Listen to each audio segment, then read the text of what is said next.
and I'm your moderator all the way from Johannesburg. It's lovely to spend this day with you. Now, this event is available in English, French, or Portuguese. We want to be inclusive. We want everybody to participate. You can select your preferred language. Please also make sure to leave your questions in the chat, and we'll aim to answer as many as we can at the end of the session. And I just want to emphasize this because we want this to be a conversation. We want to enhance the interactivity. So do pose your questions, do pose your comments. And even if we don't get to answer your question, don't despair. At least it gives us a sense of your thought processes, your experiences, and your feedback. So keep engaging with us and we'll pick up as much of that as possible. So this year marked the start of the 10-year countdown to the Sustainable Development Goals, but the road to reaching them has never looked more treacherous. Robust monitoring and evaluating systems have a vital role to play in helping us stay on track. Now, in the spirit of Indaba, Indaba is a Zulu word for a gathering, coming together, a discussion, dialogue. We have brought together a range of voices from across the African continent to talk about how we can work together to build these very, very critical systems. But this is also a global coming together, as we'll be discussing a new partnership that is the Global Evaluation Initiative that proposes a new way of working together on a global scale to build up monitoring and evaluation capacities worldwide. But first, we'd like everyone to just think about it for a minute, to just consider the scale of the challenge before us by taking part in a poll. This is very easy. You just click on the link, and let us know what you believe is the percentage of countries with national development strategies based on the sustainable goals that actually have the data and systems to track the implementation of those strategies. So very simply, I'll go through that again. You just click on the link. We want to get your thoughts. What you believe is the percentage of countries with national development strategies based on the sustainable goals that actually have the data and systems to track the implementation of those strategies. I'll just give you just a few seconds to write down your answer. I hope everyone is able to navigate the link. It should be very, very simple. Okay, there we go. I see your answers coming in. I see you participating. There are others who have answered. Okay, the numbers are still changing. Another is hitting the 90s. There we go. All right, I'm going to give you the answer right now because it seems like we have a general consensus and I'm fascinated by how fast that came. The answer is only 35% of countries. Only 35%. And of course, this should give everyone a sense of the worldwide gap in monitoring and evaluation capacity. Without evidence to keep them on track to the Sustainable Development Goals, many countries really risk being left behind. So I think we all have our work cut out for us. The governments of Africa have their work cut out for them, and their partners, the donor community, the international space, you have your work cut out for you if 35% of countries are at this point. So let's now turn to the region. It's a pleasure to hear from the Vice Minister of Finance, I beg your pardon, Vice Minister of Finance of Mozambique, Dr. Carla Alexandra Oreste de Rosario Fernandes Luveria, recorded this message for the conference on what's at stake in the development of monitoring and evaluation capacities in Africa. Let's take a listen.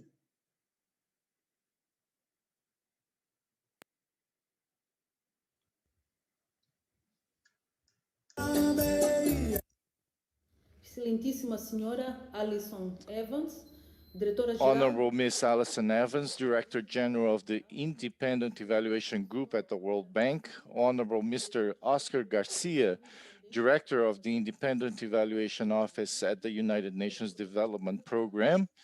Excellencies, it is with great honor that I, on behalf of the government of Mozambique, take the floor at the Africa Evaluation Indaba on the challenges in monitoring and evaluation in Africa and the launching of the Global Evaluation Initiative.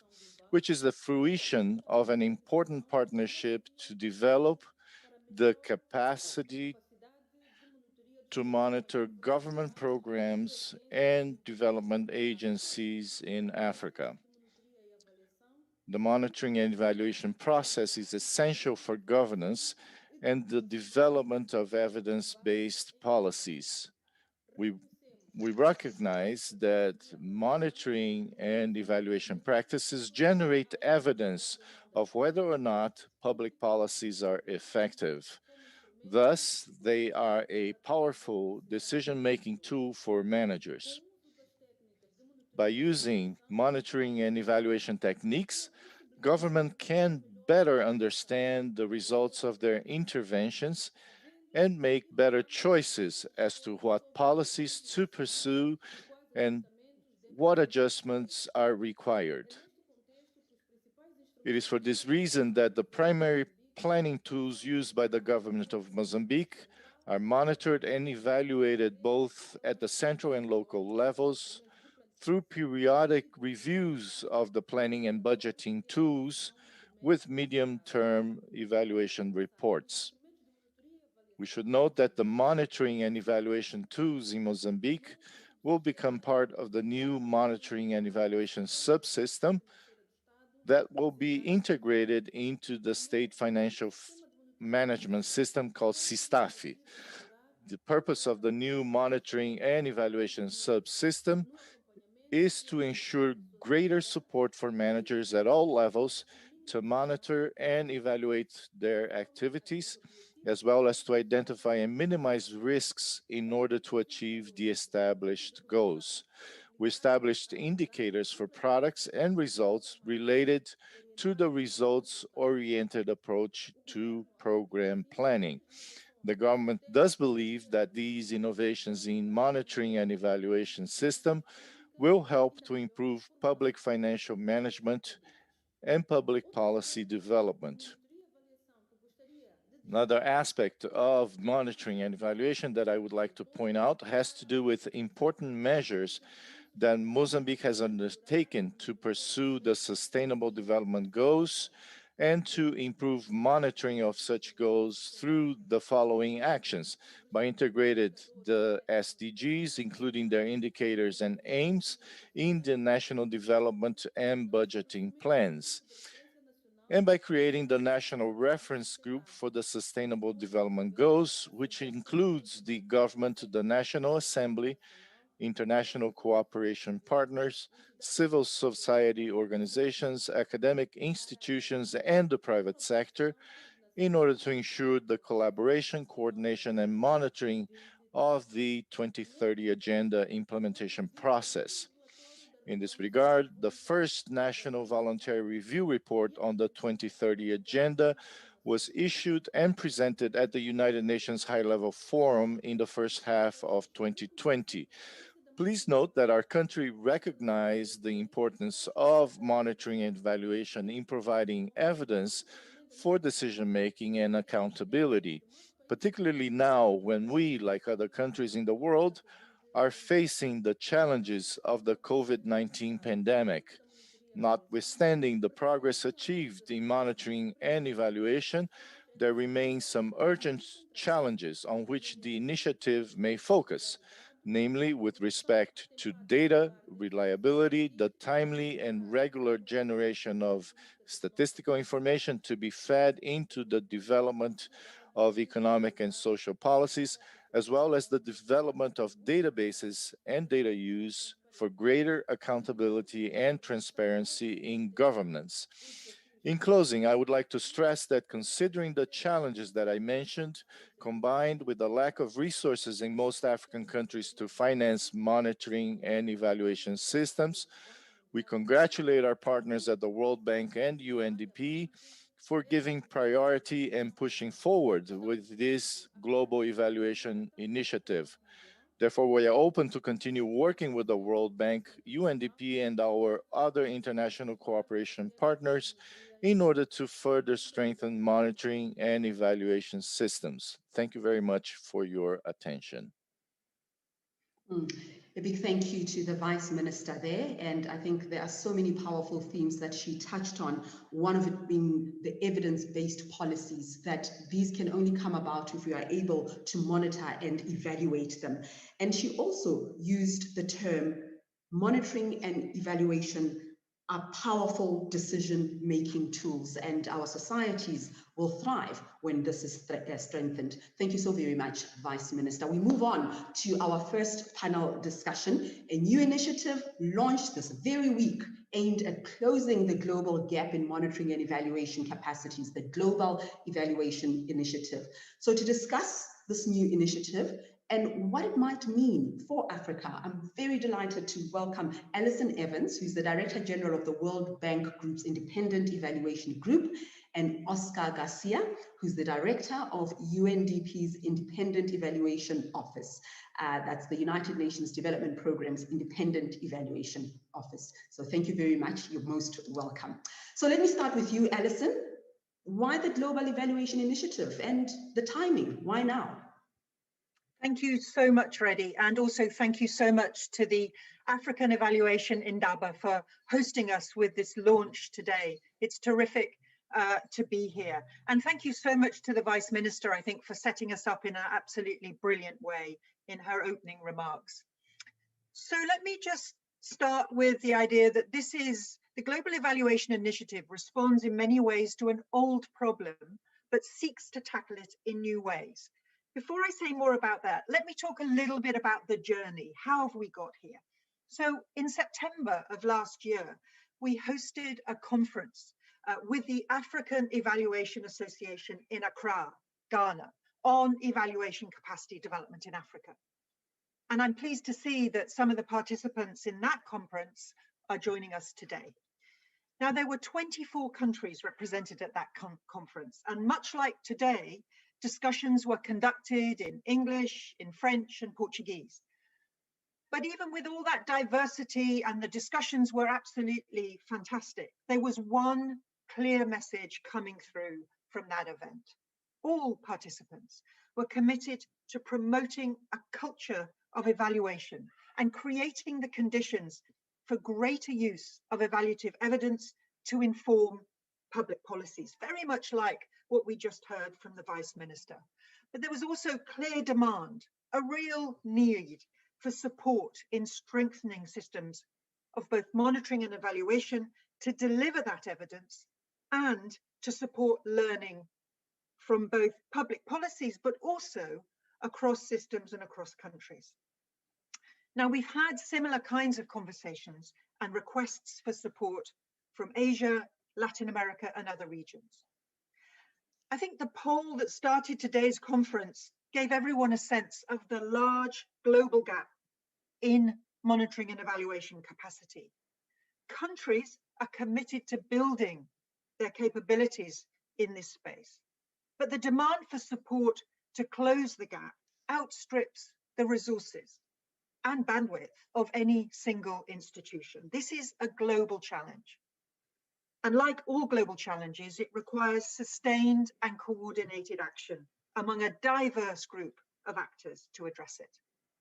So the Global Evaluation Initiative is an idea in a way that's come of age. It's a broad and inclusive partnership that aims to act as a platform, if you will, bringing together those diverse actors from donor to partner countries, international and regional organizations, government and independent evaluators who will need to work together in a more coordinated way to close the global gap in monitoring and evaluation capacity.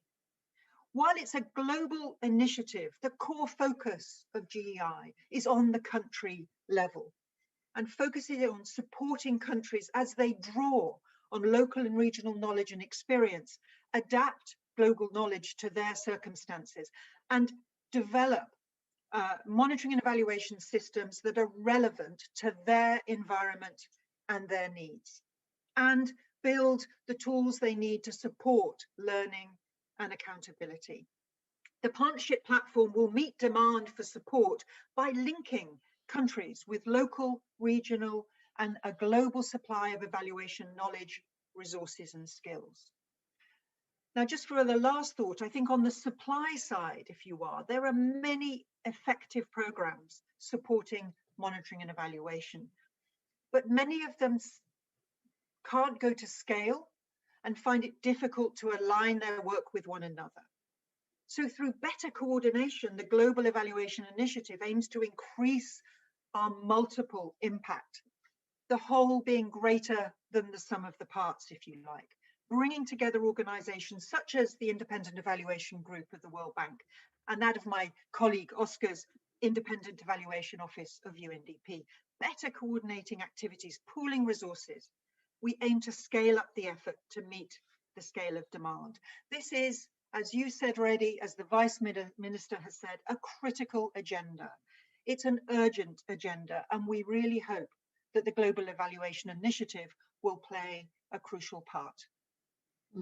Thank you so very much, Alison. And Oscar, let me just turn to you. Policymakers are facing the immediate challenge of the pandemic. How do they now look beyond to longer term goals such as the SDGs, Sustainable Development Goals, and what role does monitoring and evaluation play in this? Thank you very much for such a good question, Reddy, and I am delighted to be joining this webinar. Greetings from New York to all of you. Actually, and the policymakers around the world are indeed focused on the immediate challenges of the pandemic, the COVID-19.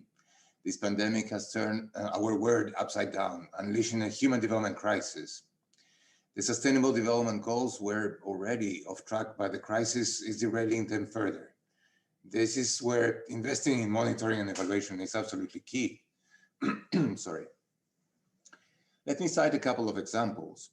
Even before COVID-19, baseline projections suggested that 6% of the global population would still be living in extreme poverty in 2030, missing the SDG target of ending poverty. The fallout of the pandemic threatens to push over 70 million more people into extreme poverty. If we look at hunger, prior to the crisis, the number of unnourished people had dropped to almost 821 million people. COVID-19 has exposed the weaknesses of global food supply chains, and in fragile countries, millions more are waking up hungry every day. If we look at education, UNESCO estimates that about 1.25 billion students are affected by the lockdowns. UNDP estimates that 86% of primary school children in developing countries are not being educated. The pandemic has re-emphasized the digital divide and the right to internet access, particularly for those in the rural areas. In short, the pandemic presents enormous challenges, but paradoxically, it also offers tremendous opportunities, so we mustn't lose sight of them. The crisis has shown us how deeply connected we are to the others and to the planet. COVID-19 is forcing us to revisit our values and challenging us to design a new era of development, one that truly balances economic, social, and environmental progress as envisioned by the 2030 Agenda for Sustainable Development. So we have moved into a new area with many challenges, but one that requires us to reiterate our commitment to foster a more inclusive and sustainable development pathway. This is clearly a challenge for policymakers, and of course, it is also a challenge for us. Countries are facing diminishing resources of all our economies are suffering. Therefore, we need bold and effective policies to guide development in the right direction. We need to be sure we are investing our limited resources wisely. And to do this, policymakers need evidence from monitoring data and evaluation to tell them as quickly as possible which policies are working, which are not working, which are working for where and for whom. We need a navigation chart. And a navigation chart gives you much more information than just a map. And that's what M&E can provide to policymakers. We need evaluation to show us if and why vulnerable groups are being left behind, if policies are not having the intended effects, or if programs are not reaching those with the greatest needs. We need to understand why and correct course. So monitoring and evaluation are critical to building back better. And for UNDP and its independent evaluation office, we are committed to this global evaluation initiative because we think it's a broad partnership, not just between the World Bank and UNDP, but also engaging other bilateral development partners, other regional banks to strengthen engagement with national governments and other evaluation stakeholders to further support the development of national evaluation capacities. We need monitoring and evaluation to meet immediate challenges and at the same time, look at the future with a brighter hope to try to achieve it. Thank you. Thanks so much. Thank you very much. You've both stressed and reiterated the urgent need for monitoring and evaluation capacity development. But Alison, let's just get on with the practical aspects of this. How soon will it be active and what services will it provide? Thanks, Reddy, and that's absolutely the right question to ask. So, as I alluded to earlier, we're fortunate that the partners in the Global Evaluation Initiative all have ongoing capacity development programs that we will be able to leverage. The thing about the GEI, the Global Evaluation Initiative, is that we're not starting from scratch. GEI will draw together and pull together a lot of existing work, ongoing work. So we will be able to get active almost immediately. My colleague Oscar's organization, for instance, hosts a biannual National Evaluation Capacities Conference that brings together government officials engaged in evaluation from around the world and provides an important forum for sharing knowledge and peer-to-peer learning. I'm also pleased to see our partners from the Swedish International Development Agency and the World Food Programme have joined us today. Both organizations bring to the partnership extensive experience in supporting country capacity development. We can also count on our partners, the Centres for Learning on Evaluations and Results, the CLEAR Centres, a global network of regional capacity development providers that already are working with governments in Africa, South Asia, East Asia, and the Pacific and Latin America and the Caribbean to strengthen their monitoring and evaluation systems and capacities. And we're grateful to them once again for hosting this Africa Indaba Evaluation Conference.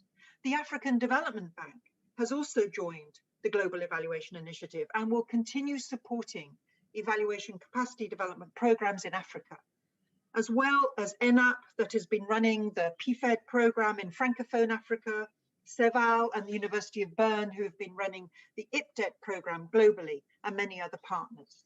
These are all programs that will form crucial parts of GEI, and they are ongoing. Through its partners, the Global Evaluation Initiative launches with a global presence already, a deep reserve of monitoring and evaluation knowledge and extensive experience in training and capacity development.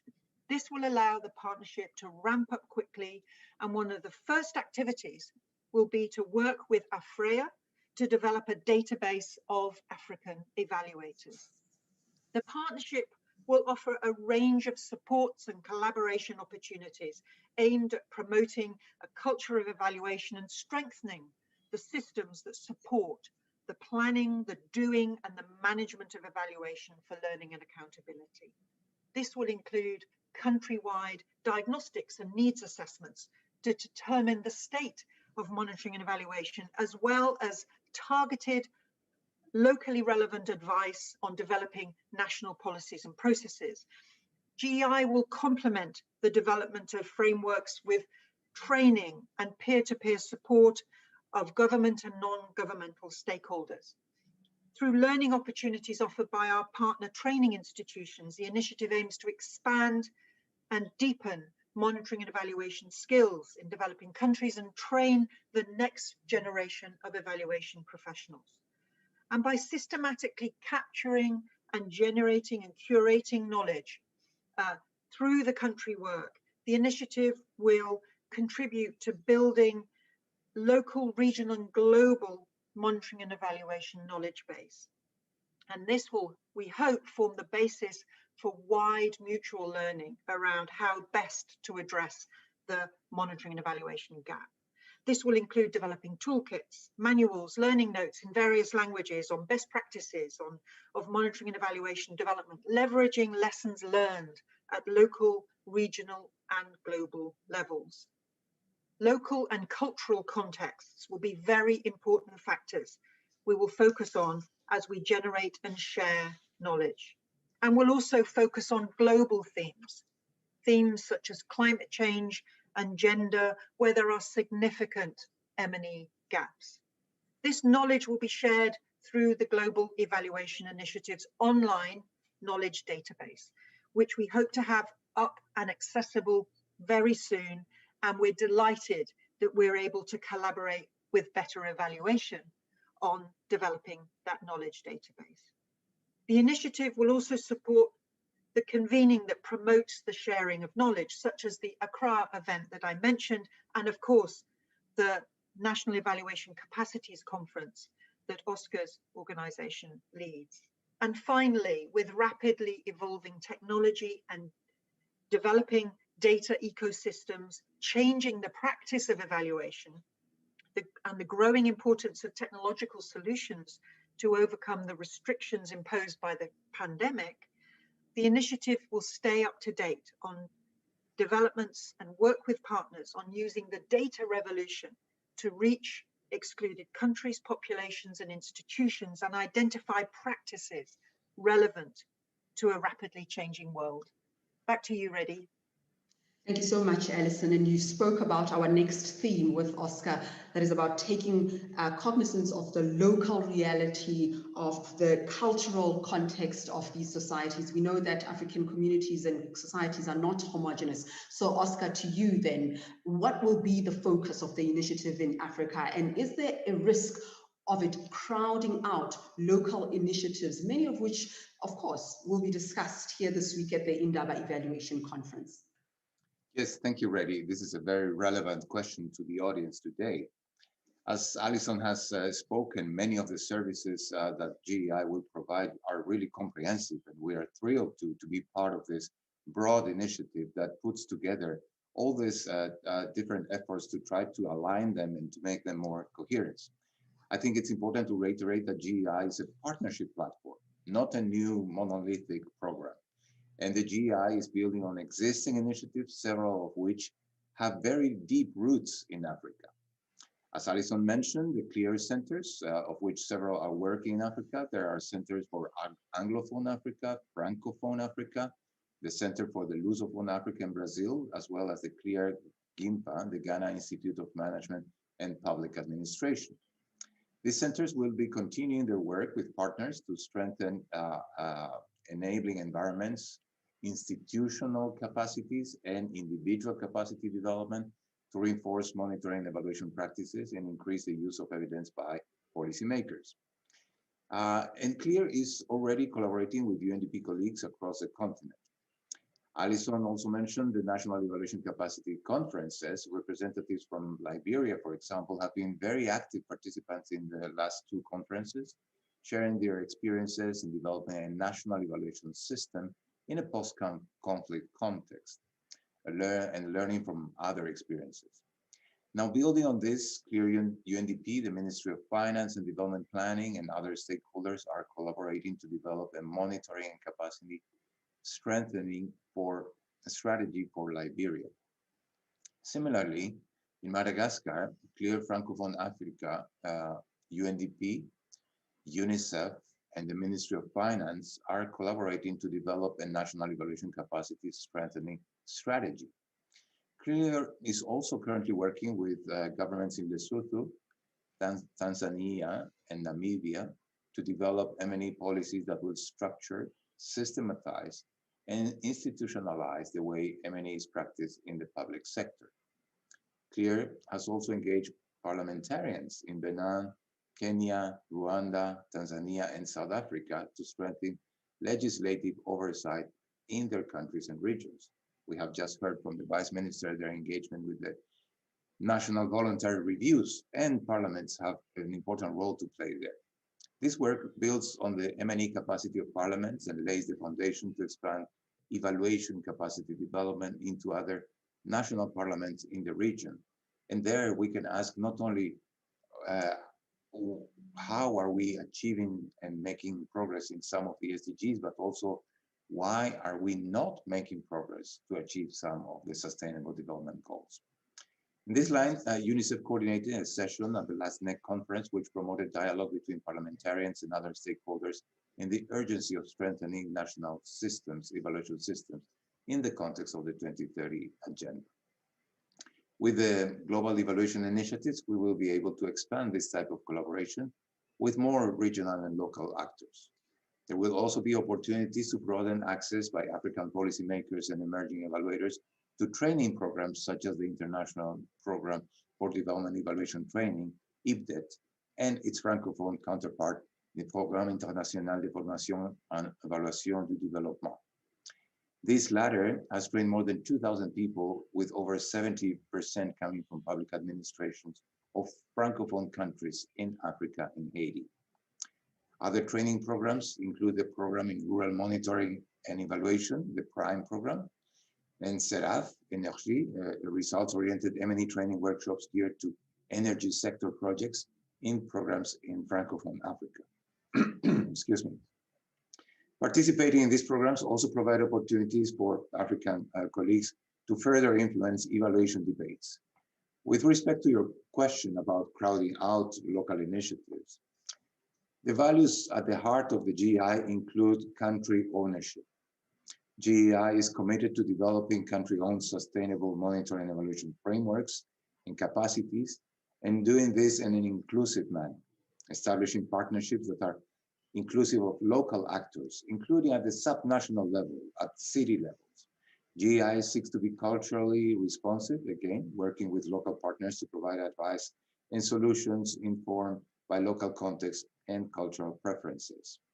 We recognize that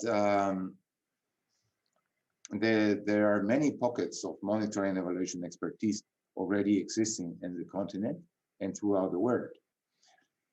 Our National Evaluation Capacity Conference has been an opportunity to gather all this experience, and we have benefited from examples in Nigeria, in Uganda, South Africa, Benin, where government and M&E systems are working to incorporate the voices of different stakeholder groups in their evaluation systems. Mr. Abdoulaye Gounou, who is with us today in the panel, was one of the participants and shared Benin's experience. Dr. Bagele Chilisa from the University of Botswana provided very important reflections on the revised evaluation criteria and from the perspective of local communities in Africa. And I could go on with many other examples that illustrate that there are indeed many local and national initiatives already at work on the African continent. And we will hear in a few minutes directly from some government representatives who have taken very meaningful steps to strengthen their monitoring and evaluation systems and capacities. So all in all, the GAI seeks to connect these pockets of expertise, to connect local and global experts with this in the need of support and where needed, to fill gaps in meeting the needs of partner countries and institutions. So to close, I would just like to re-emphasize that at the country level, the GEI will always work with local partners, not instead of them. Thank you. That's really powerful. Many thanks, Alison and Oscar. And I hope you will stay with us to field the questions from the audience at the end of the session. And yes, they are coming in. The comments are coming in. I remind you again, make use of our chat box. Drop your comment there and your question, and we'll accommodate them towards the end. But I'm just going to deviate just a little bit, because both of you have addressed this so emphatically. And we actually had a question about your last point, both of you, from Neil Dillon, who was asking, how will the GEI approach fragile contexts where national capacity is critically low? Will it leverage regional partnerships to build pools of regional monitoring and evaluation capacity to support monitoring and evaluation in these countries? And I think that you've just answered that as you summed it up. Keep your questions going, and we will deal with them towards the end. Now, I'd like to hear your thoughts on what might be the most important factor. It's another poll type of question. We want you to participate and interact with us. Your thoughts on what might be the most important factor for speeding up the development of monitoring and evaluation capacity in Africa. please click on the link and take the poll, right? You should all be experts in how it works by now. And here's what's wonderful about this particular question, because you can click as many answers as you like. We know that a few things can be true at the same time. So it's not just one answer. The question is available in English, in Portuguese, and in French, and I will repeat it. What is the most important factor for speeding up the development of monitoring and evaluation capacity in Africa? So take your answers. There is A, an enabling environment, B, more dedicated resources, C, access to knowledge and training, and D, more global support. So you can perhaps put them in order of preference or whatever you prefer, but the long and short of it is you can give me more than one answer. I'm giving you just a few seconds and we'll be pulling it all together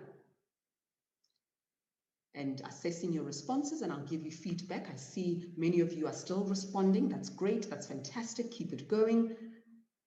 And as soon as it stops and it's, the numbers are not changing as much, I will give you the answer. Once again, what is the most important factor for speeding up the development of monitoring and evaluation capacity in Africa? Okay, right. One more minute, maybe, just a few more seconds. Okay, it looks like we've got our answer. Not yet. Not yet, the graph keeps changing. Okay, I think we do have it finally. It looks like the general consensus is that an enabling environment is the key factor. An enabling environment is a key factor, and I feel duty bound to tell you which was a close second, and that was C, which is access to knowledge and training. And these two are connected really. An enabling environment came up as the most critical one, and access to knowledge and training also came close there. So thank you so very much for taking part in our poll. It's very good to get a sense of your priorities and how you are engaging with these very important themes around monitoring and evaluation. So this leads us very nicely to our next panel, which is focused on the current challenges facing monitoring and evaluation in Africa and how these can be overcome. I'm joined by a distinguished panel of speakers. Let me start by welcoming Godfrey Mashamba, Deputy Director General of the Department of Planning and Monitoring and Evaluation in South Africa. Welcome to you. Thank you very much, Ray. Thank you so very much. And we are also going to welcome Mr. Abdoulaye Gono from Benin. We're going to hear from you in just a moment. But let me start with you, Godfrey. You are a Deputy Director General in a very, very crucial office in the life of South Africa. Now, in this current climate, evidence on what is working and what is not is more urgent than ever. But the challenging economic context has meant that everyone has to do with less. How are you coping as a department or as a government even with having to do more with less? And are there regional and global experiences that serve as a guide? Yes. Thank you very much, Reddy, and the organizers for the opportunity, and greetings to the fellow panel members. It is correct for us to be in constant search for what works, because in the current climate, we do need some positive vibes. It's very difficult. Also, we must know very quickly if something doesn't work, because if we know it quickly that something doesn't work, be it policies, programs, interventions, it helps us to save resources.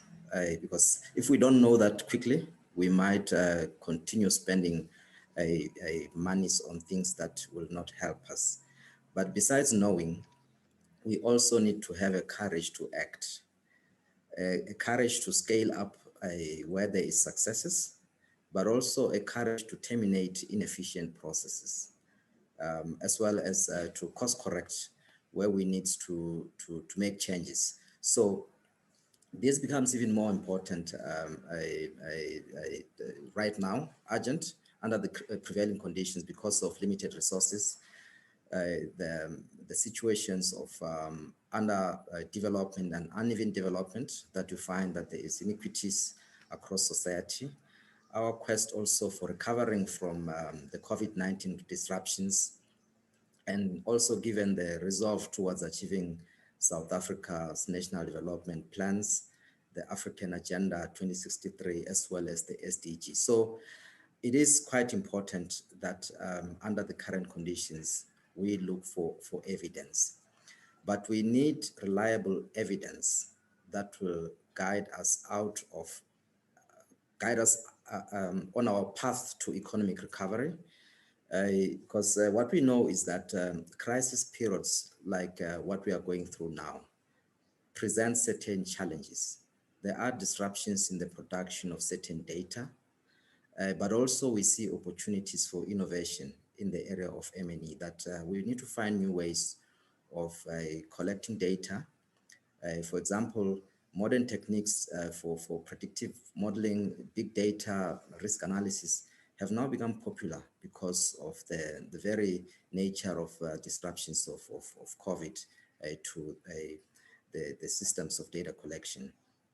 Now, to contextualize the problems or the challenges in Africa, citizens want government that are effective and efficient. So monitoring and evaluation is an important source of evidence required to inform decisions on what policies and programs to introduce or change, how available budgets should be allocated and redirected, and as well as what to collaborate on and with whom. So the sooner the evidence is available, which is very crucial, it's crucial to help governments to be more responsive, also to be more efficient. M&Es must promote transparency so that citizens can know what happens once policy decisions have been taken, whether specific programs or projects are appropriately designed to achieve the specific policies, and whether those programs are implemented as per design, whether they are having the desired effect, how responsive they are to different groups of the society. I think I'll touch on that as one of the critical area of challenge that we picked up in South Africa. In doing that, we also, I want to share with you lessons that South Africa learned from the evaluation of the national evaluation system as my contribution to the discussion on the topics here. I've got 5 points that I will touch on. The issue around how do we do more with less? We need to reprioritize given the budget cuts. There has been budget cuts across the system.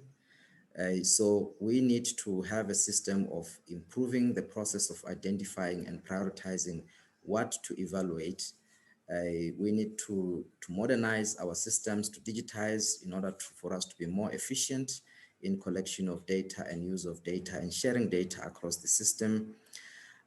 Certain things may need to be deferred. So there needs to be decisions and criteria on how to prioritize across different needs for evaluation. We also need to encourage the use of existing resources for undertaking evaluations. Then the second issue is the one of data gaps.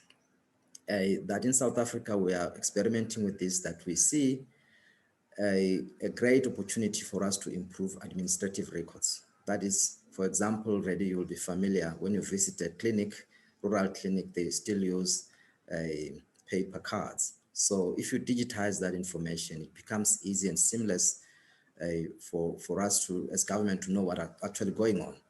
To digitize the records, to integrate the data systems across government, also to sharpen what is called the performance indicators of specific programs, critical programs of government, so that it is easy for performance information to be drawn and used for purposes of M&E. So the third area is the one on the responsiveness to gender, youth, people with disabilities, as well as the marginalized, that we need to devise performance indicators and evaluation approaches, as well as evaluation questions that enable better understanding of how policies and programs promote the needs of various groups in the society. That is an important lesson in South Africa, given our history. The fourth area is the one on the improving the utility, the usage and value of evaluation results.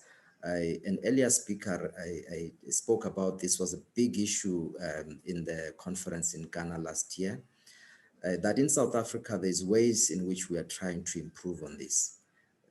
We want to make sure that the subject of monitoring and evaluation, it is of interest to more than one party, that the executive, parliament, and various users, for example, relevant stakeholders in the civil society, sometimes need to be given an opportunity to engage in the process of identifying and prioritizing evaluation topics. The fifth, and which is the last area, is evaluations. They were taking long to be finalized. And if an evaluation takes long to be finalized, it impacts on the timeliness and the value of the evidence. Evidence reach decision makers once they've made the decision. So it becomes of less value. So we need to use more better systems to do that. An approach of rapid synthesis and rapid evaluations is being tested in South Africa. We are going to be doing this and learning more about it. And we hope that this network facilitated by this forum is going to help us to improve in that regard. Now, in conclusion, I will touch on 2 points around how South Africa has learned to share knowledge in this regard over the years in the implementation of our own national evaluation policy framework, as well as the exchanges with regional bodies and knowledge hubs within the country on evaluation. We've learned quite a lot. Our interaction with the bodies such as CLEAR, the UNICEF, DFID, the World Bank, and the Pierre Dembele in Africa, in the rest of the continent, is very, very useful. And then this forum today, because there is growing demand for capacity for M&E in the continent, we see this forum as a useful platform to enable networking and also peer learning by creating an environment where us as policymakers, evaluations practitioners, the civil society, researchers, and also international organizations can actually work together and exchange information. And we are looking forward, ready to interact and associate ourselves with this initiative from South Africa. Thank you very much. Thank you so much, Mr. Mashamba. There's a lot that came out there, and I think the commitment to be responsive to society, that is a huge benefit. And also in your introductory remarks, you used the word courage. And I think that is so pivotal as we launch this initiative, that the courage to adapt, the courage to scale up, the courage to change, all of that will take us somewhere. So thank you very much for your comments there. Let me now welcome Abdoulaye Guno of Benin, who is the head of the Office for the Evaluation of Public Policies and Analysis of Government Action of Benin. Mr. Guno, Benin has embarked on an ambitious program of developing a national evaluation policy and building a new institution to manage evaluation. So how has the pandemic affected these efforts? And related to that, what kind of regional and global support have you relied on for the design and implementation of these initiatives? Thank you very much.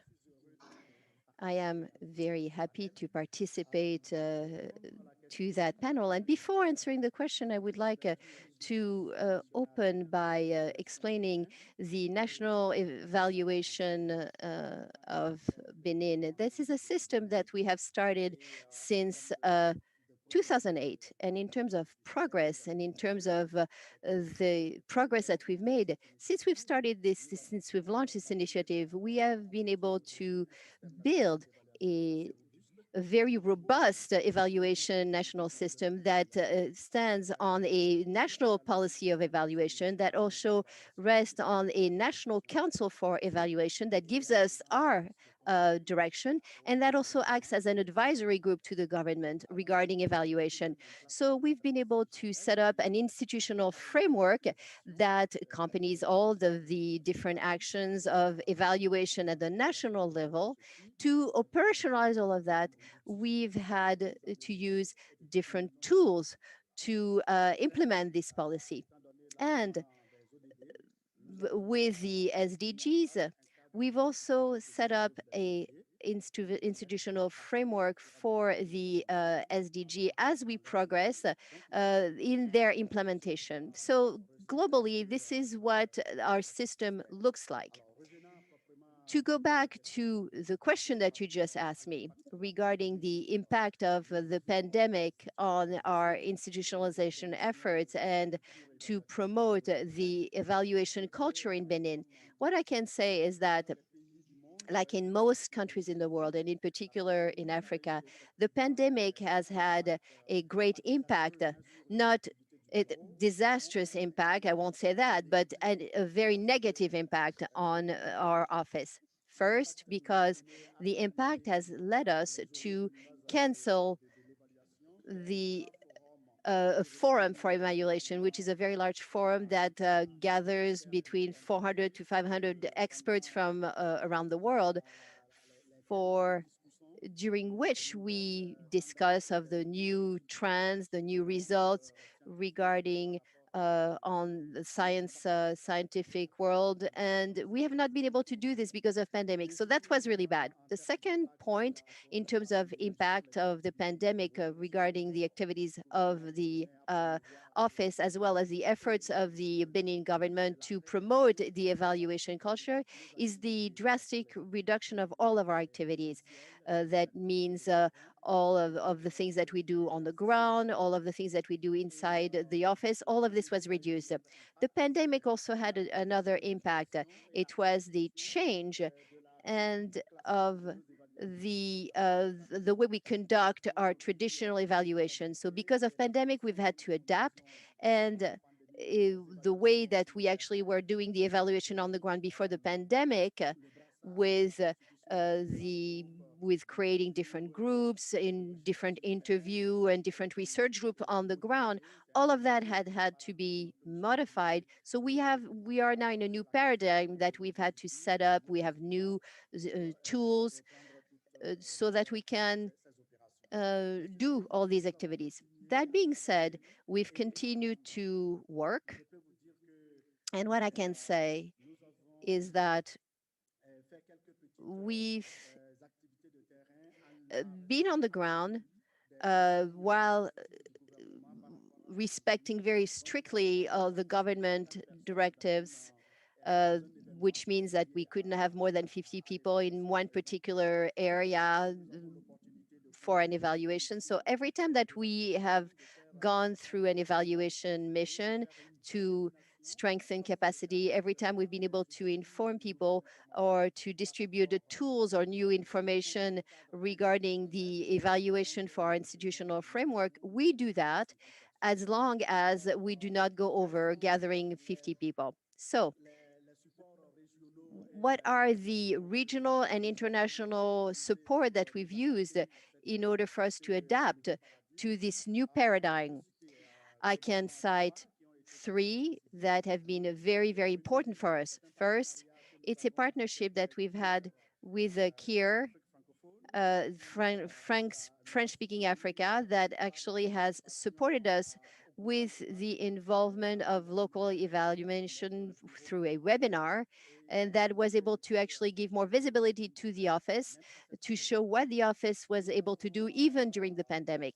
We've also participated to, or we've also been involved to another program, to Mbele, which is a program that Benin has done with a partnership with Kenya, Niger, Ghana, Uganda, and South Africa. We've participated in an activity to allow us to adapt to this new environment through what we call rapid evaluation or quick evaluation, and it helps us to actually come out of the classical or traditional type of evaluation that we've done, because it is no longer we're no longer able to take time on the ground to conduct interviews or to conduct evaluations. So the pandemic has forced us to develop a new methodology that we call the quick evaluation methodology, that reduces contact quite a bit and reduces the amount of time devoted for that, and that still can give us some very interesting data to allow us to make decisions. We've also participated through a partnership with SDGs to webinars with the Association of the Asia Pacific Evaluation Association, and to see how this particular function is evolving, in particular in West Africa, Benin being one of the champions of this particular point. So for us, the GEI is a new opportunity that allows us to make progress on these different aspects, to develop the evaluation function in the government, and to promote a culture for evaluation in order to support decision makers, political decision makers, by giving proofs supporting their decision. So we think that this GEI is an opportunity because this initiative can help us to strengthen all of the different framework that we have here by setting up an information integrated system to capitalize on the knowledge that we've already acquired, and that will allow us to improve our national system, our statistical system, which is not very well disaggregated, and that will give us the opportunity to work on the SDGs. So we have global statistics, we have statistics that are not very specific, and we need to be able to disaggregate and to have this type of detail for each of the SDGs so we can measure the progress made to accomplish them. We believe that this new initiative can actually help this new national initiative in Benin. It can help us to integrate the SDGs, not only in the government program, but also in our evaluation system, so that we can actually, so we're able to uh, send information to evaluate them. We also think that we're never going to stop to learn to be able to strengthen our system, and this partnership can be a very good source to support us so that evaluation can be totally mainstream in our national academies.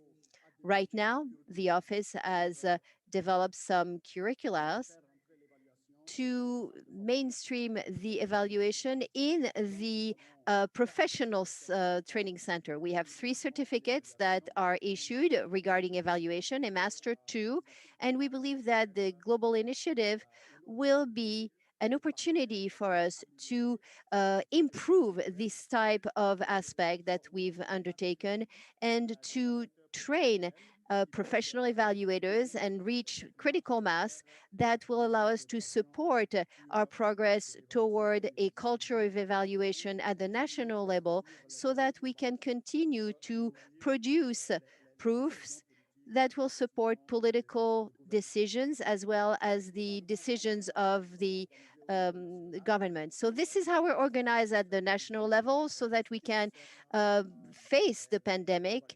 And regarding the evaluation, to conclude, 2 words.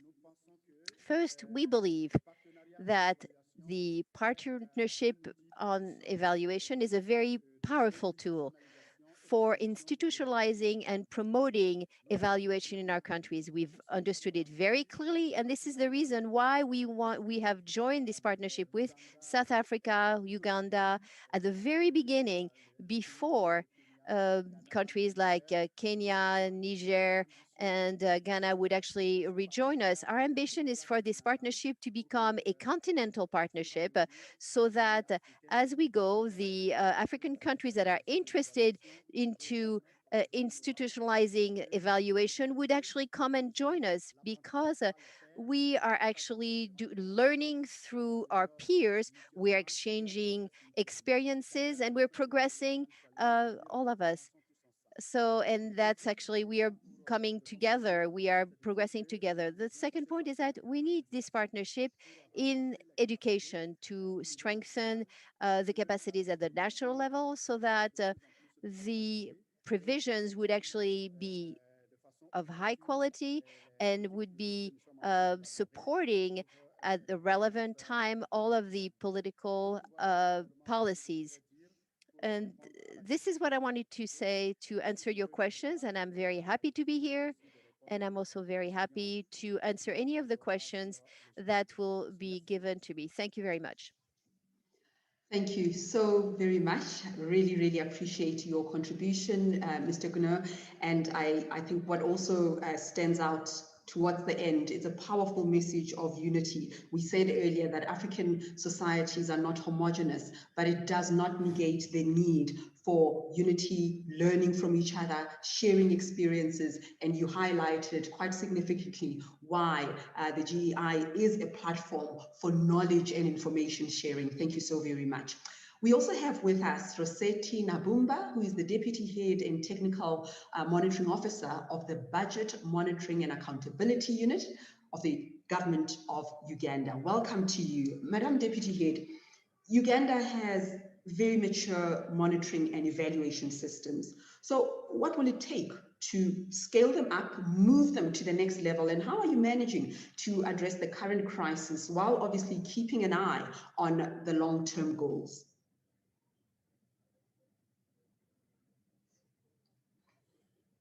Madame Nabumba?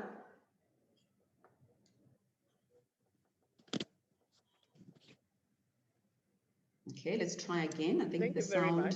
Thank you so Please very confirm much. that you can hear me very well. Absolutely hear you. I can hear you. Go ahead, please. Okay. Yes, it's a pleasure to be at this meeting, and I greet all my friends on the call. Uganda indeed has a very well-developed M&E system. We are not short of quality data, and the data systems are working very well. What we should focus on really is exactly how is this data being used. I think we have this disease called too much data and too much evidence, and you are not sure exactly which piece of evidence is more important than the other, and some of this evidence is not scalable. You are not able to use it in a manner that will help you achieve the outcomes you want to achieve. But we do have the government evaluation facility, which helps us in evaluation under the Office of the Prime Minister. The SDG Secretariat is now open and tracks the SDGs. The Uganda Evaluation Association is playing a very critical role in building the evaluation culture. The Ministry of Finance is supporting the M&E system development, and sectors are also producing routine data every now and again. But then as we move forward, we need to think about how we sustain these efforts and sustain the interest of the stakeholders in M&E. At a time when there is COVID-19, there is a possibility now, when you look at the budget cuts, that M&E staff may actually be categorized among the non-essential budget items. And if they are non-essential, even when you have a good system, they don't have the money to actually use the system well to generate the evidence in time and make sure everybody can make a decision in time.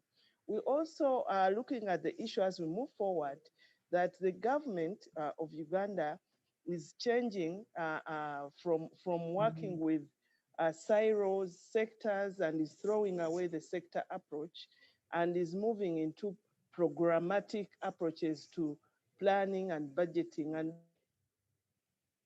this has a lot of implication for how we structure our result system. Now, this is a time when we move forward and the monitoring and evaluation system must be re-engineered to respond, to take care of the fact, new ideas of what a result looks like. So in the program approach, there is more questions about what exactly is the result now. When we say performance, what is the result? And who is responsible for which actions that such that these are funded to attain the needed result. The type of data that we require for assessing and evaluating performance in a programmatic approach is different. And now this will change the way we do M&E. And with COVID-19, we have this burden which has led to budget cuts, as my friends have said.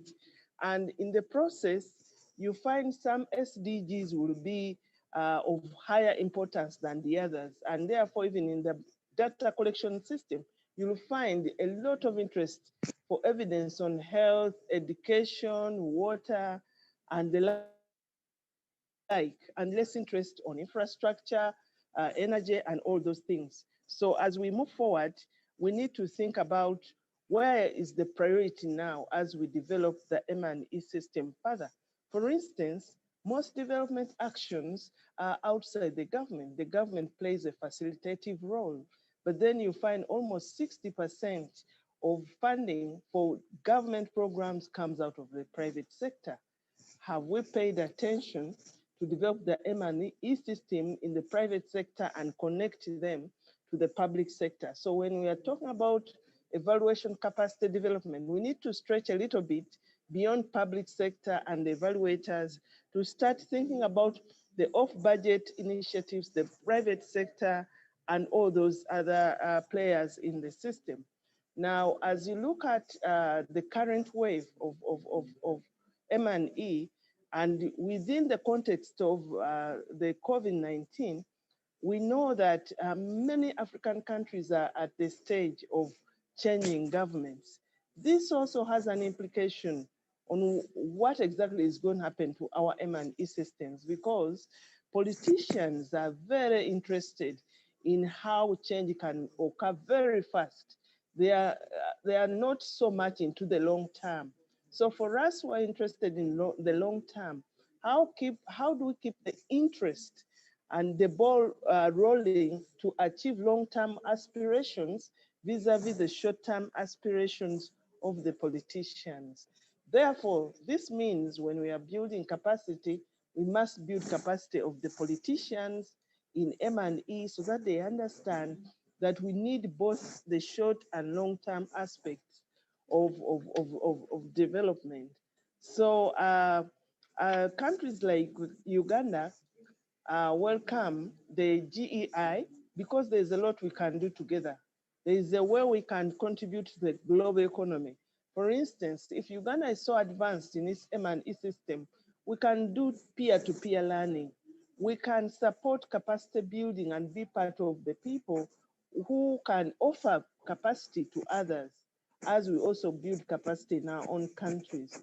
We need to demonstrate how do you actually use champions in a system of M&E to advocate for evidence use, because now we are at that stage where you have so much information, but then how do you pick out which information, how do you package it, and such that it becomes useful for everybody else?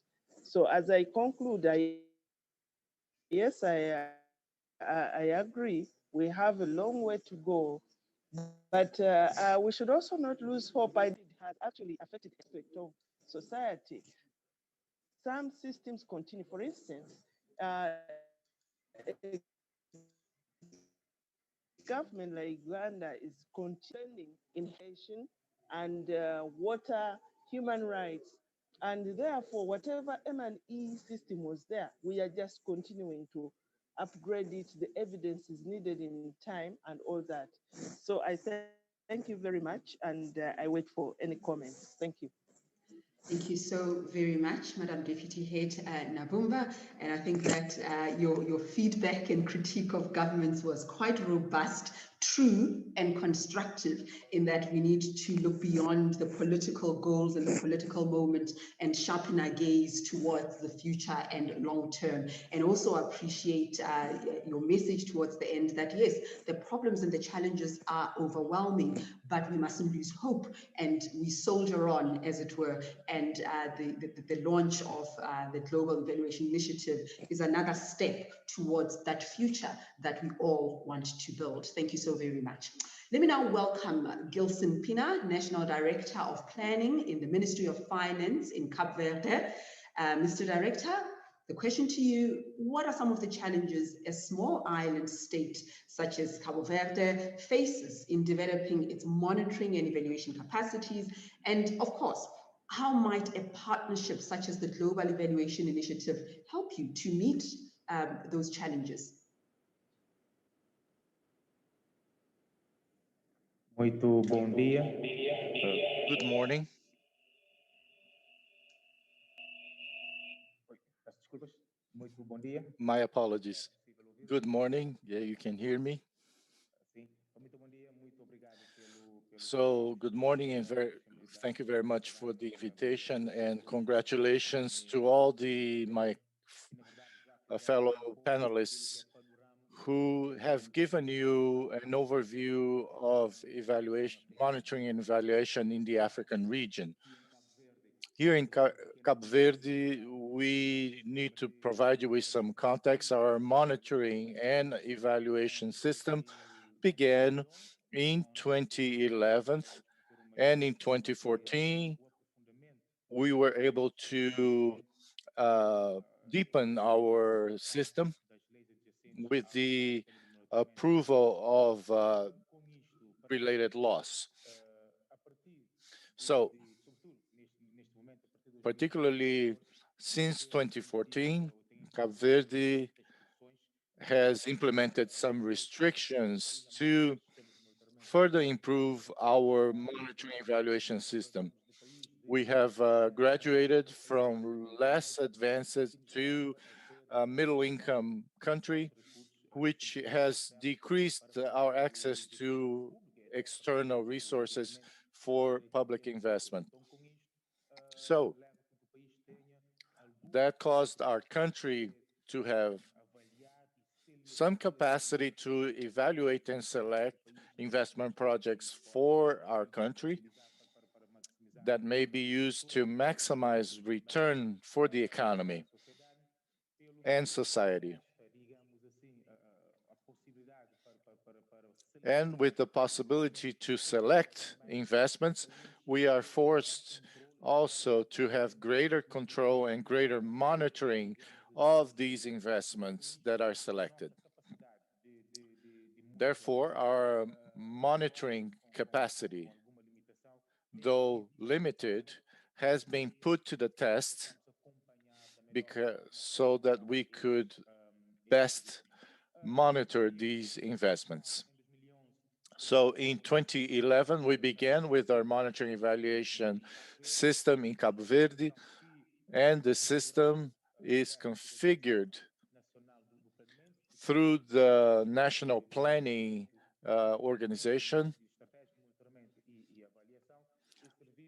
This service on a macro level was responsible for the monitoring Cabo Verde, but all other sectors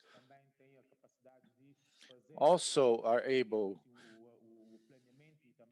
to perform planning and monitoring. So we have these two flows, sector by sector, to conduct evaluation. This shows us that here in Cabo Verde, the process has been designed and implemented. The question is, how is it and what are the challenges that we face going forward? The culture of evaluation is implemented in Cabo Verde. We have this notion, our strategic plan for sustainable development, which is a 5-year plan, meaning that every 5 years we have to review the plan and evaluate for the next plan. The current plan has been in force since 2017 and will be in effect until 2021. We were able to work a little differently. So at the end of the period of the plan, we will have a continuous evaluation so that by the time we reach the completion of the plan, we can have an evaluation of the execution of the project and investments that were made under the strategic development plan. in the period from 2017 through 2021. So I stress that the evaluation process in Cape Verde began in a period when the culture of evaluation was weak. We were forced to execute evaluation system because we had to provide a report to some international partner, or we were making some requests for resources from some partners. So that led us to perform evaluation, not as a system that we wanted, but almost as a system that was imposed on us. Therefore, that shows that the evaluation system in Cape Verde and many African countries have involvement of donors, and not necessarily because we had to monitor the execution of our plans and to know what we were doing and what we wanted to do. This shows that there was a certain imperative from the donors and the information that we had to provide. So what I mean to say is that that was the initial point, but the culture in Cape Verde has changed. Our legal framework, particularly since 2014, although it still needs some strengthening, but the legal framework does provide us with a strong monitoring and evaluation system in Cape Verde. In addition to our strategic plan, we have a body of international commitments that have not been imposed, but they are commitments that have been taken on by our country, including the implementation of SDGs, climate commitments, and we are, in fact, in preparation for another plan that will start in 2021. So that shows that we now have the concept, we have embraced the concept of monitoring evaluation. For Cape Verde, the environment is favorable. We have all the conditions to go forward. And I would mention the challenges. For Cape Verde, we are a small economy consisting of 10 small islands. So our country, as mentioned here, that this is not a challenge for their economy, but here in Cape Verde, fragmentation of information is indeed a challenge. As the other speaker said, this is a challenge for Cape Verde. And frequently, a specialized system to promote the collection of data, and in fact, the distribution of data, are major challenges here in Cape Verde, particularly when we talk about timeliness and use of the information from the regarding public policies. In addition, we also have needs in integration of information. We have many sources of data, but not yet the capacity, very well installed capacity to process and take advantage of this information and to include them in our monitoring and evaluation system. Another aspect that is very important in Cape Verde is the use of administrative data. In the project, in the context of the project with the World Bank, we are trying to improve the use of statistical and administrative data. We have a lot of information available for use, but we are unable to maximize the use of this data, including indicators and in the context of the objectives that we have set for ourselves. So frequently, and that's another challenge, the connection between administrative data and the information we have with the definition of indicators.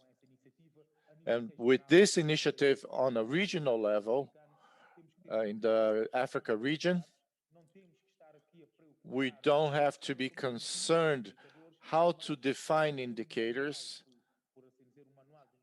because we will have an international manual for indicators, and we are able to adapt those indicators to the context of our own monitoring and evaluation environment. So these are the major challenges that Cape Verde faces. We have a favorable environment, and I would conclude by mentioning what we are doing with respect to these challenges. At this time, we have developed, or we are developing, and we are doing the final touches to the platform of evaluation and monitoring. This platform has been designed to be used here at the planning directorate. So it's a more of a macro level in terms of indicators. We need to scale that up to other sectors to monitor their own activities.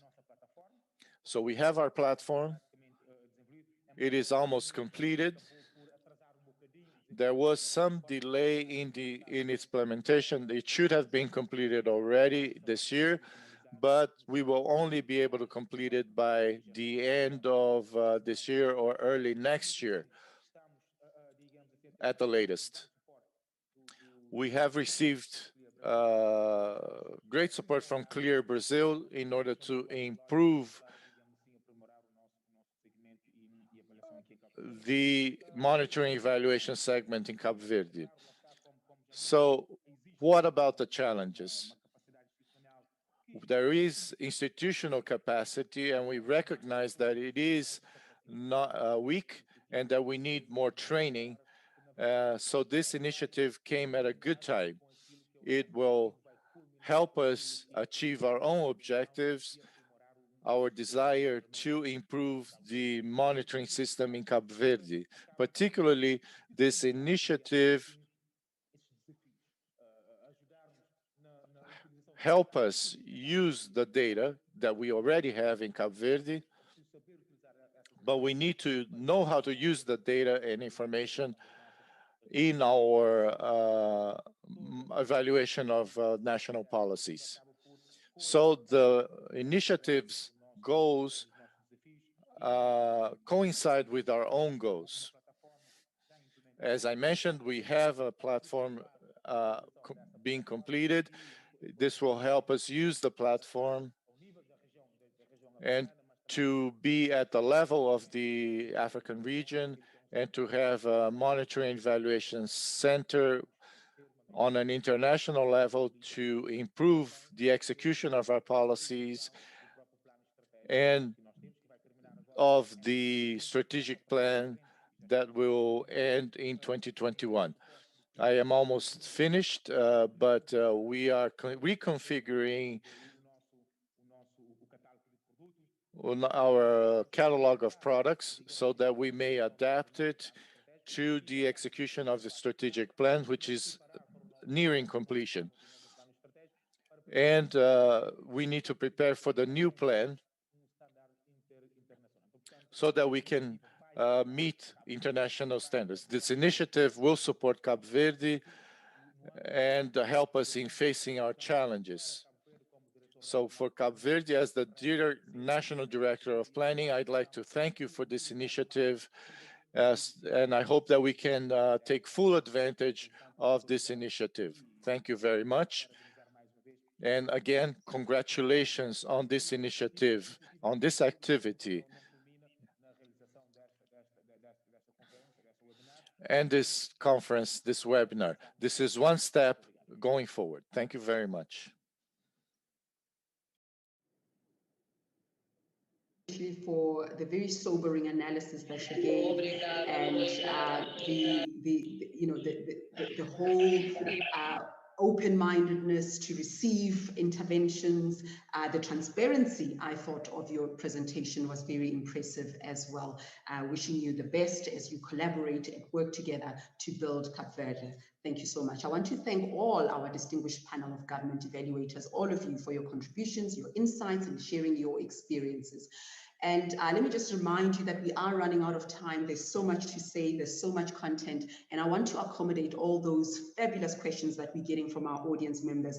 And it's always the last panel that suffers the most, because I'm going to cut your time just a tad bit. So I'm going to ask you to please be succinct and as brief as you can, without obviously compromising the weight of your message. So just speak a little shorter so that we can cover everything. Thank you so much. So for a different perspective, I'm now joined by Fazila Hussein, who is co-chair of the Young and Emerging Evaluators Network of the African Evaluation Association, or AFRIA. Welcome to you, Fazila. It's a pleasure to have you. So let's talk about this. What role can young and emerging evaluators play in helping expand monitoring and evaluation capacities? Thank you so much, Reddy. Yes, exactly. That is a very big question, and a very important one at this important time, I believe, because, and I would like to say, as a young and emerging evaluator that has grown into a mid-level evaluator, that yes, young and emerging evaluators have been contributing to expanding M&E capacities internationally as well as in Africa through the Eval Youth networks that have been created, especially regional networks and internationally, these have been shaping the content of monitoring and evaluation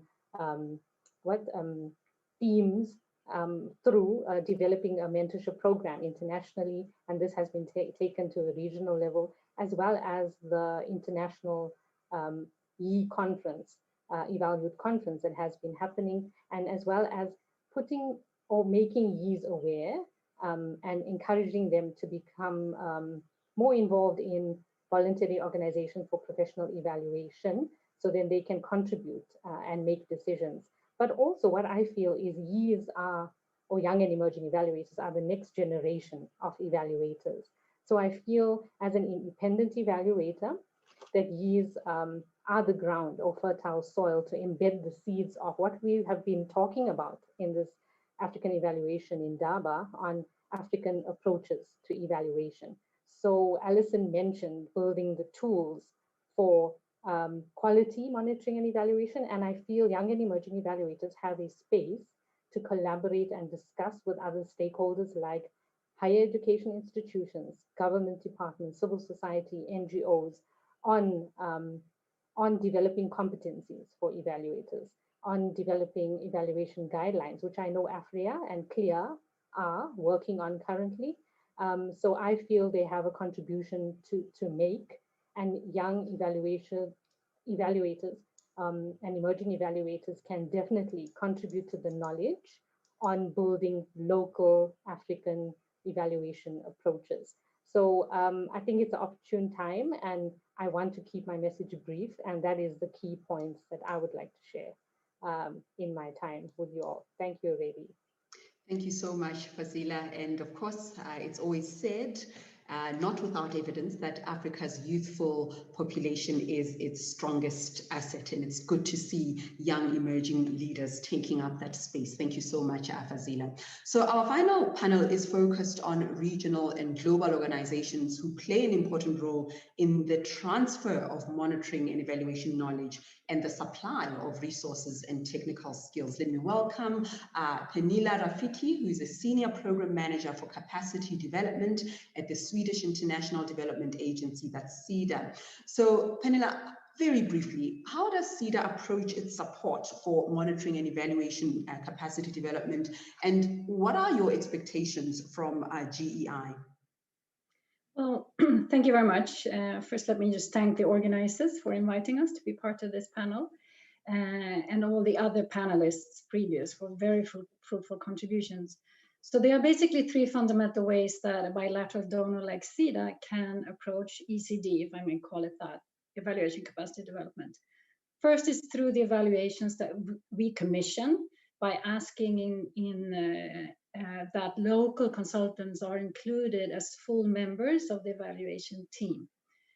Other is through projects and programs that we fund by including a component on strengthening a local capacity, M&E capacities. And the third is through direct support of the ECD capacities. And SIDA actually works with all these three and has done so in different ways over the last decade. It should, this first avenue is available to all evaluation functions at donor agencies, but the latter two may not be, depending on the mandate and the regulations that govern them. So in particular, providing direct support to ECD as GEI would be an example of, this requires additional and different kind of work for most evaluation functions. So I'd just like to bring forth, without speaking on behalf of any of my fellow donor partners in GEI, I just want to bring forth that this is a group of highly engaged individuals and organizations that have walked that extra distance to become a part of this initiative. When it comes to fundamental premises for ECD work, we rely on similar arguments that have been raised today, seeing evaluation capacity as a key part of democratic governance, where EC focuses on policy implementation and improvement, providing tools and opportunities for learning and accountability is critical to evidence-informed decision-making. But it's often been overlooked in development programming or assumed to already be in place. And we're not fully so. Donors have historically responded by using evaluators from their own contexts or advocated for setups that may not have strong local ownership, as indicated just previously. And this can become problematic when it's combined with the fact that donor-funded programs still constitute a sizable part of the demand for evaluation in many recipient countries. So stronger democratic governance entails, as we see it, a shift in the structure of demand for evaluation from donor-driven demand for own programs to country-led demand for own policy implementation. And this then coupled with increased local supply of resources and competences to do M&E, and particularly in contexts when service provision is done by private sector and civil society, this might be quite a challenge. But it is very encouraging that this shift is now taking place in Africa and that the evaluation culture are becoming stronger, as we've also heard previously today. The second premise is that evaluation capacity is key to the follow-up Agenda 2030. Country-led follow-up based on country systems is actually a fundamental principle of the agenda.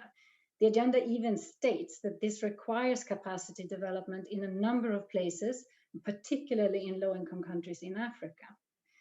Evaluation, however, is not blessed with an indicator within SDGs 17, while statistics is.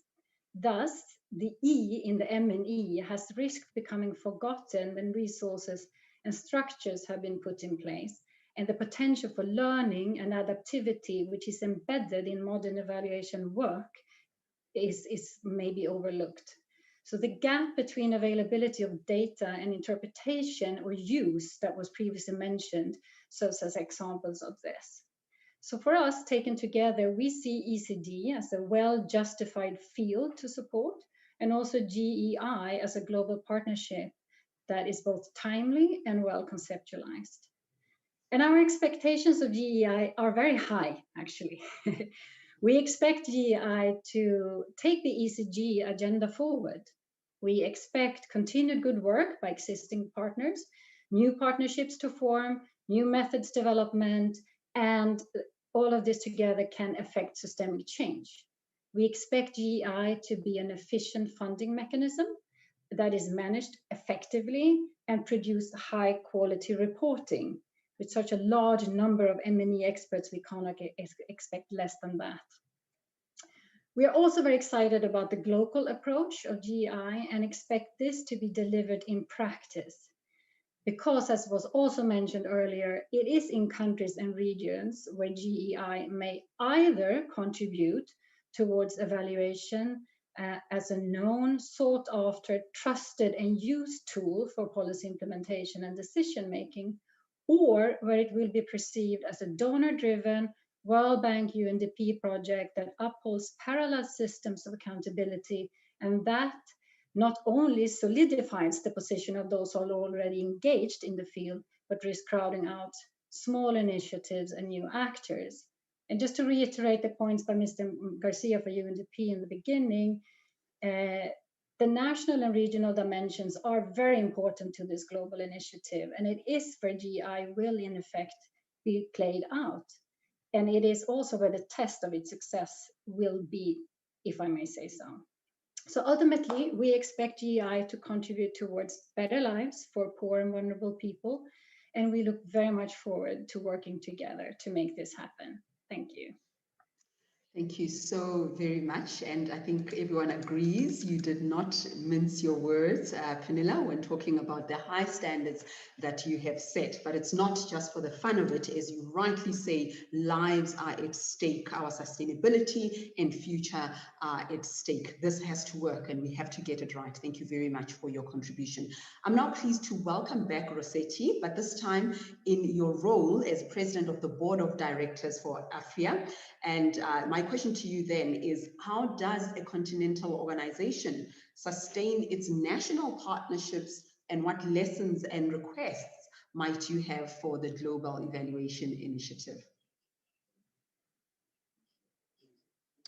Thank you very much. It's a pleasure to come back on the platform.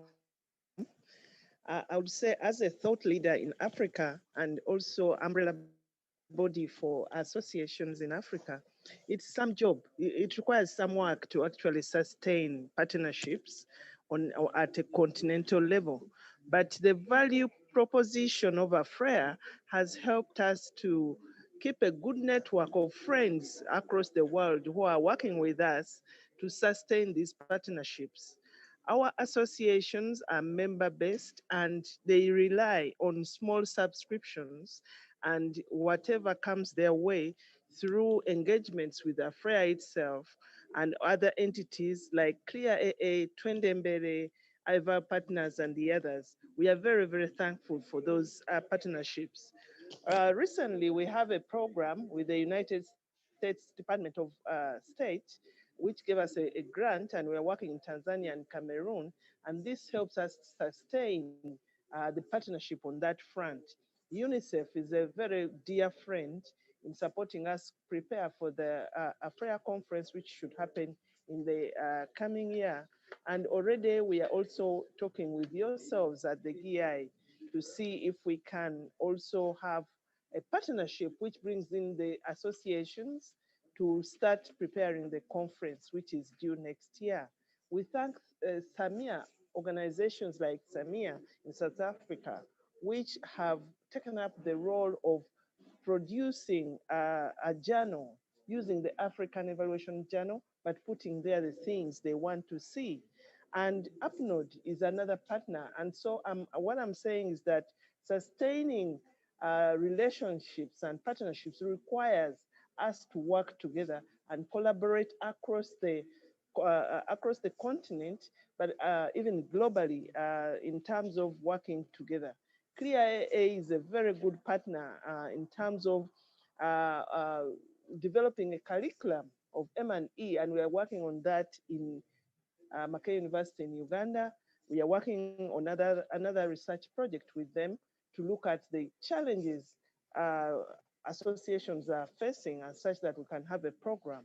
And these programs will require support to enhance the capacity of the associations. If you ask me about my ask and requests to the GEI, of course, I'm looking forward to a very, very collaborative and nice arrangement where we can work together, one, on preparing the AFRIA Conference 2021. We had set it for March, but March is like next door. We are discussing to see what is the most appropriate date. given the COVID-19 kind of also threw us off the road, we are working around to find another suitable date. There is also the aspect of a roster of African evaluators, which GEI has kind of started talking with us. This will be good because it would help us know who is where and what do they have and what can they do. Who needs internship in Africa, who needs training, who needs networking. And that will be very good to move forward. Of course, evaluation capacity development is very critical, but the private sector, the evaluators would like GEI to help us strengthen the role of the AFREA itself to play its coordination and support role. We have ideas, but the capacity to get around and follow up the programs, because it's one thing to start programs, but following them to see, are they working? Who is working? We need that capacity. And lastly, we are toying with the issue of introducing the African Evaluation Award. We should start giving incentives for our members to work towards producing good products and recognized. And maybe in future, they have credentials. So we have to work around that. The African Evaluation Journal is looking published. For instance, we almost don't have much publishing in French. The Francophone articles are very low, but in general, our journal is also short of.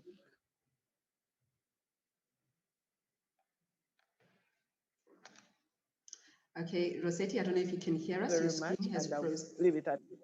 Okay, I think you were concluding anyway. Thank you so very much, Rossetti, for that impassioned conversation that you've started. Okay, we are running out of time, so that means that the time left to make your comments is very brief. And with the questions from the audience, again, I'm going to ask you to keep your answers very, very brief. We're not going to be able to get through all of them. But let me now welcome Sarah Longford, who is the Deputy Director of the Department of Evaluation at the World Food Programme. So Sarah, how important are local evaluators for evaluating the global work of the World Food Programme? And does the World Food Programme currently invest in developing these local capacities? How can GEI help in that regard? Thank you very much. And like others, very honoured to join this important Indaba and the launch of GEI Africa. So let me build on some of the remarks of other panelists, but offer some concrete examples that demonstrate what WFP has done in terms of and showed its commitment to investing in and developing national capacities. But a reflection just before, a reflection on the past, because 5 years ago, WFP approved a new evaluation policy that was notable at the time for introducing demand-led decentralized evaluations. And at that time, I was based in Johannesburg in our regional bureau. And I remember thinking, how are we going to do this? How are we going to implement this policy? And while we had an M&E regional advisor, there was no full-time evaluation expert in the bureau. We relied on our headquarters in Rome, which is where I'm now sitting. But thanks to the policy commitment to support our offices when commissioning decentralized evaluations, today, we have 13 staff in total working full-time to support our country offices deliver on this evaluation function in sub-Saharan Africa alone. And we're proud of this progress, and we're proud of the geographic diversity. And the policy, the leadership, the technical and oversight support from HQ, the financial investment, a lot of people are referring to this, and a deliberate focus on capacity development were all vital ingredients to make that happen. And I think, but perhaps key was a phased approach and the vision to bringing all those elements together. So let me share a few examples of how WFP has been contributing to strengthening capacities of national evaluators, and in particular, young emerging evaluators, like the speaker just before. So first, when we establish long-term agreements with evaluation firms, we take a close look at their network of evaluators and their presence at country and regional level. Then, when we're selecting the evaluation teams for specific evaluations, we expect to see local outputs among the team members. And one statistic to give you, of all the evaluators for these decentralized evaluations that we've engaged in Southern Africa region over the last 3 years, 35% were from the countries where we conducted the evaluations, and a further 19 from other African countries. And we're working hard on promoting better geographic diversity in the global evaluations. In South Africa, our regional office is partnering with SAMER, like many others, on a number of activities, promoting inputs to development of a competencies framework for evaluators, capacity development through M&E workshops, South-South learning. Again, we've been hearing a lot about the peer learning, and a community of practice. But going beyond, our offices have also been adapting a range of strategies to actually maximize evaluation utility and use. Just a couple of examples, because I know you'd like me to be short. Benin's, Eswatini, Namibia, our offices have been jointly commissioned evaluations with government counterparts, and we've been learning by doing together, which has further strengthened the partnership, particularly in our national school feeding programs. And the government participation in these joint evaluations, attending evaluation learning programs, has all been very important. So but I think one of the ones that, again, we're continuing to work on is the follow through in implementing these recommendations and the support needed to do that. And an example is in Lesotho, where we supported development of an M&E framework for the school feeding following a collaborative evaluation. So I could give more examples, but in sum, I think these efforts and investments have increased national stakeholders' exposure to evaluation, better understanding, better use, and our support cannot be opportunistic and temporary. It's got to be planned and permanent. So I end with a call for all of us to collectively adopt a systemic and country-led approach to national NECD. And this is where we really see the added value of GEI and this platform that brings us together and pulls the resources. Thank you. Thank you so very much, Sarah. Thank you. And we have been collecting your questions. Unfortunately, we've run out of time. We're not going to be able to get through all of them, but we're going to do our best to just ask these questions. And the speakers, the panelists, please just keep your answers short. I will begin with this question from Marie in Madagascar. She asks about building M&E capacities in civil society in Africa. And she says, today we've spoken a lot about the role of M&E in government, but what about civil society? Where does civil society fit in? And the question can go to anyone. And Sarah, I'll pick on you because you talked about training evaluators, and you also talked about respecting local conditions and bringing those partnerships on board. Do you want to comment on that?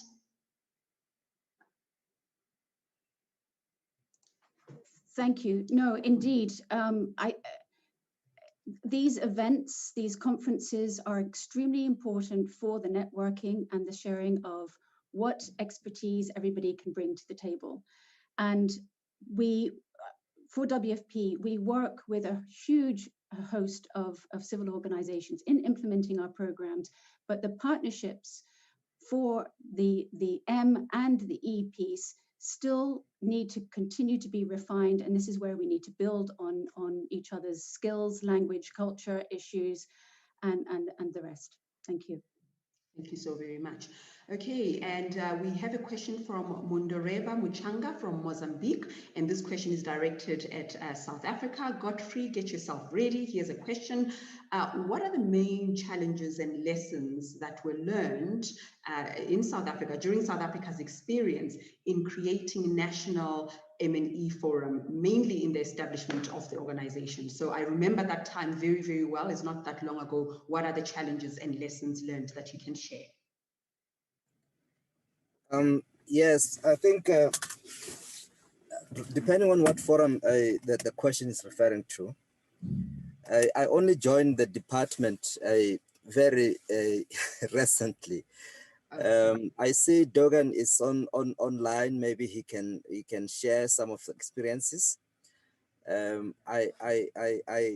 Unfortunately, I don't know the forum. The question is okay. I think he's talking about the department itself, the Department of Monitoring, Planning and Evaluation. And Yes, so maybe I can help just a little bit because I was a journalist or am a journalist at that time that it was established in 2009. Muchanga, just very quickly, I think one of the challenges that I remember covering at that time was to get buy-in from all sectors of society. There was some criticism that the government at the time had gotten together and come up with these kind of goals and ambitions and development plans, but the rest of civil society had not been taken on board. That was one. And the second one was that in areas where we needed to monitor and evaluate, we lacked the skills. We lacked the skills to do so. So the skills development was a major part of that. There were a lot of academics who also contributed to the process, and the fear was that it was leaving ordinary people behind. That's what I can remember from that period. But Yes. Godfrey, if there's something I left out, I'm sure you can put it on the chat box. Thanks. And I will Thanks. repeat I think it. that's a great response. In addition to that, one can talk about the culture of evaluation that has actually grown in the country, as well as the capacity that has been built for undertaking evaluation, both at the center, at the Department of DPME, and also in the offices of the province, offices of the premiers in the provinces. That is a great advance that has been made in this regard. Thank you very much. Okay, thank you so very much. And one question I'll take, Alio from Niger says, how will GEI help African governments to establish evaluation at the level of planning systems, given the role evaluation has in providing lessons to be learned for better decision making, such as planning? So I don't know who wants to take that one. Oscar, anybody? How will GEI help African governments to establish evaluation at the level of planning systems? Absolutely. Thank you very much, Reddy. Indeed, we want to first recognize that every country has different institutional setups, and we need to adapt the support of GEI to those institutional setups in each country. But improving the ability to use evaluation for planning and design of new programs and projects is of paramount importance. And let me very briefly also address the question on the civil society, because for us, as Pernilla said, this is an exercise of strengthening democratic governance, and therefore the citizens' participation in the national evaluation system is critical. And not just the ones who are organized in NGOs or other type of organization, but also the common citizens. And how do we make the participation of common citizens systematic input for our national evaluation systems? That is a challenge, a collective challenge. And I hope that GEI, together with all the partners that are sitting around this table, would be able to address for the benefit of the people we are serving to in Africa. Thank you. Okay, thank you so very much. Okay, we were celebrating the fact that we have youth, so we have the presence of youth. So Fazila, if you can get yourself ready for this question. Okay, it's Branca from Angola. How do African countries that do not yet have evaluator associations and have independent evaluators, how can they benefit from GEI initiative? Are you comfortable, initiatives? Are you comfortable taking that one, Fazila? I think I can just start, Sure. and if anyone else wants to add, they're welcome. Okay. Yes, I think it's definitely not a limitation for a country if they do not have a VOPE, a voluntary organization for professional evaluation, to not, do anything related to monitoring and evaluation. So they can definitely join forces, like you've mentioned, in South Africa, in order to create that enabling environment, start collaborations with different stakeholders, like government, with civil society, NGOs, and any evaluators in the space, to then talk about it, and also develop a VOPE. So they can establish a VOPE. I know there is a VOPE toolkit that IOCE has developed or created, which can be found on their website. And they could actually start a voluntary organization for professional evaluators around that. So that's what I can contribute, and definitely if there's anyone else that would like to add to that, feel free. Okay, anybody wants to add to that? Anybody? You can just unmute yourself and start talking. Anybody? Okay. All right, no, we don't have anybody else, but I think we've accommodated as many questions as we can, but unfortunately, you know, running out of time and all of that. But I do want to say that those of you who have asked questions and you made your contribution, you can continue to engage with GEI.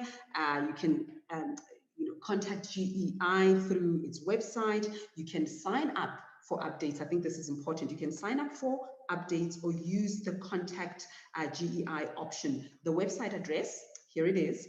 It is www.globalevaluationinitiative. Very easy. www.globalevaluation.org. Let me give you that one once again, www.globalevaluationinitiative.org. So this has been such an inspiring moment. It has been so wonderful to hear an eclectic mix of stories and experiences, and most importantly, to see the commitment that so many of you have demonstrated through your contributions. And I really would like to thank you for participating in today's event, all the panelists, all the participants, all those who made a contribution, and those who put this event together. Thank you so very much. And I really hope and want to encourage everyone to continue this conversation on finding a way together, and that is the key word, finding a way together to close the gaps in monitoring and evaluation capacity. Thank you so very much. Now we close the session with a message recorded by Dr. Anthony Akoto Osei, who is Ghana's Minister for Monitoring and Evaluation. Take care, everybody. Here's a message from Dr. Anthony.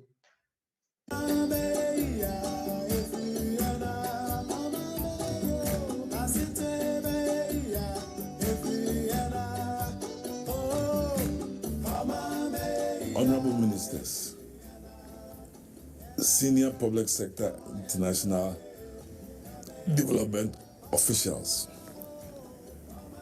invited guests, ladies and gentlemen, the need and use of evidence in supporting decision making has never been as important as it is now. The COVID experience has shown that in the coming years, the world can face systemic challenges and uncertainty. In such a context, there's the need for countries to position themselves to be able to respond quickly and adequately from an informed perspective. The ability to provide evidence to support quick decision-making requires that we develop robust and appropriate M&E systems. The required improvements need to be underpinned by what is already in place and empower practitioners to be responsive and adaptive by taking proper account of their needs and context. We need to ensure that we enhance and empower people and systems already in place so that our chances of success are heightened. The Global Evaluation Initiative is an example of that kind of strategy, in that it seeks to build on what is already there and to operate collaboratively and through partnerships. Ghana has a proud history and a long-standing practice of making monitoring and evaluation a key driver of the country policies and programs by elevating MAE to the cabinet level.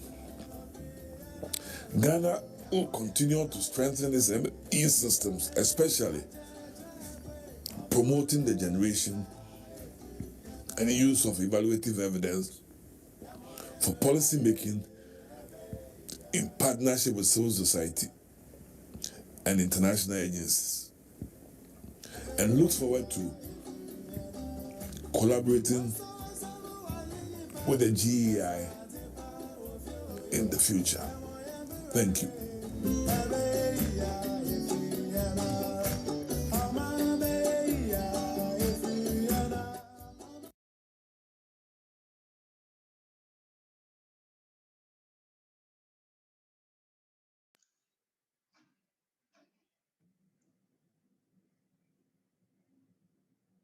Thank you, everybody. It was a pleasure moderating for you. Goodbye. Thank you. Goodbye. Thank you all. Goodbye. Bye. Good afternoon. Good day to all. Merci, au revoir. Yes. Au revoir, à bientôt. Bye. Au revoir. Thank you. Bye. Obrigado. Bye. Thank you so Merci. much. Muito obrigado. Merci Thank beaucoup. you. Obrigada. Obrigado.